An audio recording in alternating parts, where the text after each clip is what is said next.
Alors bonjour Madame Rivasi, merci Bonjour. d'avoir accepté cette interview pour l'Alter Presse 68. Stocamine, en 14 ans, deux commissions d'enquête parlementaire qui sont, on peut dire, mortes nées.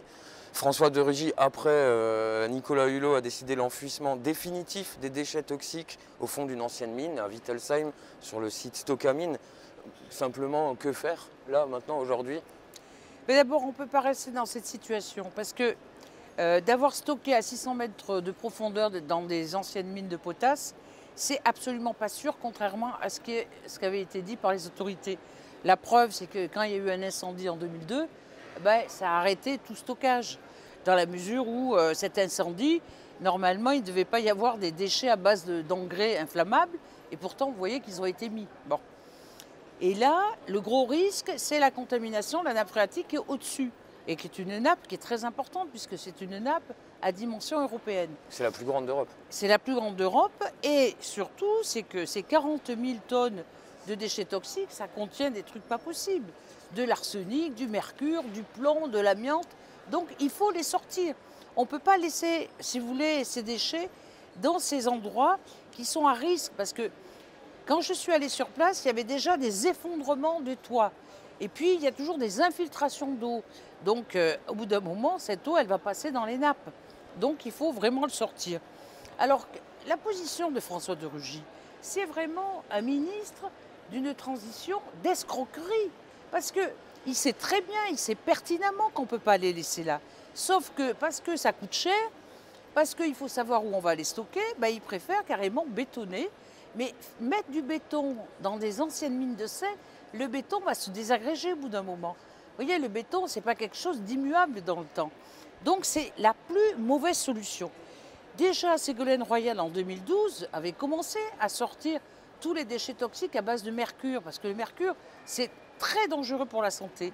Mais il fallait sortir aussi l'arsenic, vous voyez, d'autres métaux toxiques qui étaient à l'intérieur. Et donc là, il faut vraiment une mobilisation citoyenne, ce qui est en train de se faire aujourd'hui, puisqu'il y a des élus qui rencontrent François de Rugy à Paris. À l'heure où on se parle. Exactement, et il faut qu'ils comprennent que ce qu'il fait, c'est inadmissible. Donc il faudra une très forte mobilisation des gens. Et fin août 2017, Nicolas Hulot annonce aussi l'enfouissement. Là, les écologistes de ELV sont énervés. Et les eurodéputés verts au Parlement européen disent on va enquêter nous-mêmes. Si les commissions d'enquête ne prennent pas, un an et demi après, qu'est-ce qu'il en est? Est-ce que cette enquête, vous avez pu la mener avec le groupe des Verts? Eh bien, écoutez, on a repris tous les rapports. Mais le dernier rapport qui était sorti par un député, il nous allait tout à fait, parce que, il donnait la quantité exacte, ou plus ou moins, parce qu'on ne sait pas tout, et deuxièmement, il était pour le déstockage. Moi, je me suis rendue sur le site, il y a plein de députés verts qui sont allés sur le site. On a fait des réunions publiques.